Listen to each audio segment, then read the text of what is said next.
शहाबुद्दीन मरशी नजफी ने अपने मुकाशफात लिखे हैं, जब 12वें का मुकाशफा लिखा वो पढ़ूंगा, इसी पे जनाजा आ जाएगा।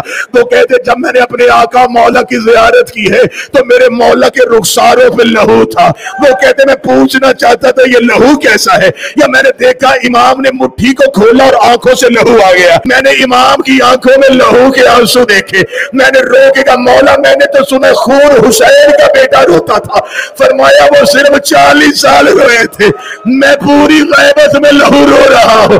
मैंने रोके का मौला तेरी मुट्ठी में क्या है। मरशी कहते हैं 12वें ने अपनी मुट्ठी खोली तो मुझे 4 लोहे की मेखें नजर आई। वो कहते मैंने तड़प के कहा मौला ये कौन सी मेखें है, जमीन पे गिर गया मेरा 12वां।